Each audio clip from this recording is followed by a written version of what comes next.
ہمارے چینل پر آنے والے تمام نئے دوستوں کو السلام علیکم۔ اسلامک واقعات سننے کے لیے ہمارے چینل کو ضرور سبسکرائب کر لیں۔ امام احمد بن حنبل رحمۃ اللہ علیہ کا تقویٰ۔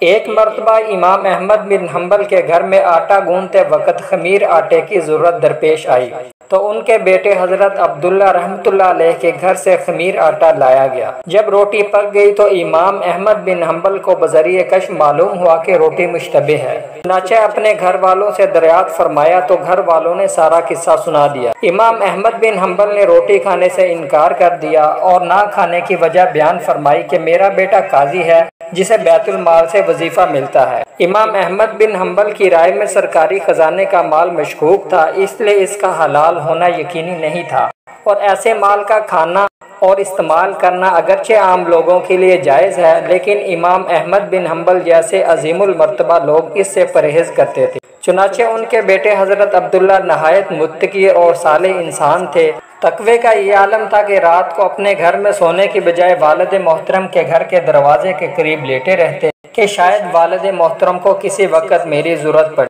بہرحال امام احمد نے جب روٹی میں شبہ ظاہر کیا تو گھر والوں نے پوچھا یہ روٹی مساکین کو دے دیں؟ فرمایا ہاں دے دو، لیکن دیتے وقت یہ عیب ضرور بیان کرنا۔ چنانچہ گھر والوں نے جب وہ روٹی مساکین کو دینی چاہی تو انہوں نے بھی وہ روٹی کھانے سے انکار کر دیا۔ گھر والے پریشان ہو گئے، انہوں نے امام احمد بن حنبل سے مشورہ کیے بغیر وہ روٹی دریا میں بہا دی۔ امام احمد بن حنبل کو جب اس بات کا علم ہوا تو امام احمد بن حنبل نے ساری زندگی مچھلی کھانا چھوڑ دی کہ مچھلیوں نے وہ مشتبہ روٹی کھائی ہوگی۔ پہلے زمانے میں صرف مرد ہی تقوی اختیار نہیں کرتے تھے، بلکہ اس زمانے کی عورتیں بھی بہت زیادہ پارسا ہوتی تھیں۔ عورتوں کے تقوی کا بھی ایک واقعہ سن لیجئے۔ امام احمد بن حنبل کے بیٹے کا نام عبداللہ تھا۔ یہ عبداللہ فرماتے ہیں کہ ایک مرتبہ میں اپنے والد گرامی کے پاس بیٹھا ہوا تھا، اس دوران ایک بوڑھی عورت آئی اور اس نے میرے والد صاحب سے ایک مسئلہ پوچھا، ذرا توجہ سے سنیے گا۔ یہ مسئلہ پوچھا کہ میں روئی کاٹتی ہوں۔ میں ایک رات چھت کے اوپر بیٹھ کر روئی کاٹ رہی تھی، حکومت وقت کی پولیس کا داروغہ گلی میں سے گزرا، اس کے ساتھ روشنی کا بڑا انتظام تھا، وہ وہاں کسی سے بات کرنے کے لیے رک گیا۔ جب روشنی بہت زیادہ ہو گئی اور مجھے روئی اچھی طرح نظر آنے لگی تو میں نے سوچا کہ میں ذرا جلدی کاٹ لوں، چنانچہ میں نے جلدی روئی کاٹی۔ جب وہ داروغہ ابن طاہر چلا گیا تو بعد میں مجھے خیال آیا کہ ان کا پیسہ تو مشتبہ قسم کا ہوتا ہے اور میں نے اس کی روشنی سے فائدہ اٹھایا ہے، اب یہ روئی میرے لیے جائز ہے یا نہیں؟ امام احمد بن حنبل نے جواب دیا، تم اس ساری روئی کو صدقہ کر دو، اللہ تمہیں اور رزق عطا فرما دیں گے۔ حضرت عبداللہ کہتے ہیں کہ میں یہ سن کر بڑا حیران ہوا کہ یہ کیا جواب ہوا۔ جواب تو یہ ہونا چاہیے تھا کہ جتنی مقدار اس روشنی میں کاٹی اتنا صدقہ کرو تھا، لیکن ابا جی نے فرمایا کہ ساری روئی صدقہ کر دو۔ اس کے بعد وہ عورت چلی گئی۔ کہتے ہیں کہ 2-4 دن بعد پھر وہی بوڑھی عورت آئی اور کہا جی میں نے امام صاحب سے مسئلہ پوچھنا ہے۔ چنانچہ وہ امام صاحب کے پاس جا کر مسئلہ پوچھنے لگی کہ میں رات کو چراغ کی روشنی میں روئی کاٹتی ہوں تو کبھی کبھی چراغ کا تیل ختم ہو جاتا ہے تو چاند کی روشنی میں کاٹنے بیٹھ جاتی ہوں۔ چراغ کی روشنی میں روئی صاف نظر آتی ہے اور چاند کی روشنی میں صاف نظر نہیں آتی، تو اب بتائیں کہ جب میں گاہک کو روئی بیچوں تو کیا مجھے بتانا پڑے گا کہ یہ چراغ کی روشنی میں کاٹی گئی ہے یا چاند کی روشنی میں کاٹی گئی ہے؟ امام صاحب نے فرمایا ہاں تمہیں بتانا پڑے گا۔ اس کے بعد وہ دعا دے کر چلی گئی۔ فرماتے ہیں کہ جب وہ چلی گئی امام صاحب بھی اس کا تقویٰ دیکھ کر حیران ہوئے اور مجھے فرمایا کہ اس عورت کے پیچھے جاؤ اور دیکھو تو صحیح کہ یہ کس گھر کی عورت ہے۔ حضرت عبداللہ فرماتے ہیں کہ جب میں پیچھے گیا تو وہ بشر حافی رحمۃ اللہ علیہ کے گھر میں داخل ہوئی۔ پتہ چلا کہ یہ بشر حافی کی بہن تھی جس کو اللہ تعالیٰ نے اتنی تقوی بھری زندگی عطا فرمائی ہوئی تھی۔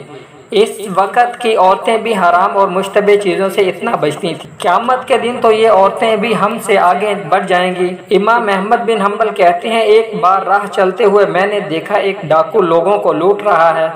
کچھ دنوں بعد مجھے وہی شخص مسجد میں نماز پڑھتا ہوا نظر آیا۔ میں اس کے پاس گیا اور اسے سمجھایا کہ تمہاری یہ کیا نماز ہے، خدا کے ساتھ معاملہ یوں نہیں کیا جاتا، ایک طرف تم لوگوں کو لوٹو اور دوسری طرف تمہاری نماز خدا کو قبول اور پسند آتی رہے۔ ڈاکو بولا امام صاحب میرے اور خدا کے درمیان تقریباً سب دروازے بند ہیں، میں چاہتا ہوں کوئی ایک دروازہ میرے اور خدا کے درمیان کھلا رہے۔ کچھ عرصے بعد میں حج پر گیا، طواف کے دوران دیکھتا ہوں ایک شخص کعبے کو غلاف میں چمٹ کر کھڑا کہتا جا رہا ہے، میری توبہ، مجھے معاف کر دے، میں اس نافرمانی کی طرف کبھی پلٹنے والا نہیں۔ میں نے دیکھنا چاہا اس بے خودی کے عالم میں آہیں بھر بھر کے رونے والا کون خوش قسمت ہے۔ کیا دیکھتا ہوں یہ وہی شخص ہے جسے میں نے بغداد میں ڈاکے ڈالتے دیکھا تھا۔ تب میں نے دل میں کہا خوش قسمت تھا اس نے خدا کی طرف جانے والے سب دروازے بند نہیں کر ڈالے، خدا مہربان تھا جس نے وہ سبھی دروازے کھول ڈالے۔ کیسے بھی برے حال ہوں، کتنے بھی گناہ گار ہو، خدا کے ساتھ اپنے سب دروازے بند مت کر لینا۔ جتنے دروازے کھلے رکھ سکتے ہو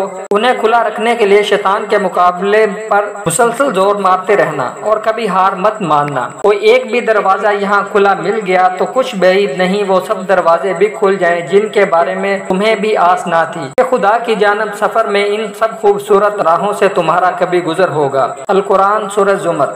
کہہ دو کہ اے میرے بندو جنہوں نے اپنی جانوں پر زیادتی کر لی ہے، خدا کی رحمت سے نا امید نہ ہونا، خدا تو سب گناہوں کو بخش دیتا ہے اور وہ تو بخشنے والا بڑا مہربان ہے۔ رجوع کر لو اپنے پروردگار سے اس سے پہلے کہ تم پر عذاب واقع ہو۔ حضرت شیخ فرید الدین عطار نیشا پوری نے اپنی مشہور منصبی منطق التحریر میں ایک معنی خیز مختصر حکایت لکھی ہے جس کا خلاصہ پیشی خدمت ہے۔ حضرت امام احمد بن حنبل اپنی تمام تر جلالت و علمی اور زاہد و تقوی کے باوجود روحانی استفادے کے لیے حضرت شیخ بشر حافی کی خدمت میں حاضر ہوا کرتے تھے۔ وہاں موجود کئی ظاہر بین لوگ حضرت امام کو اس محفل میں دیکھ کر اظہار تعجب کیا کرتے تھے۔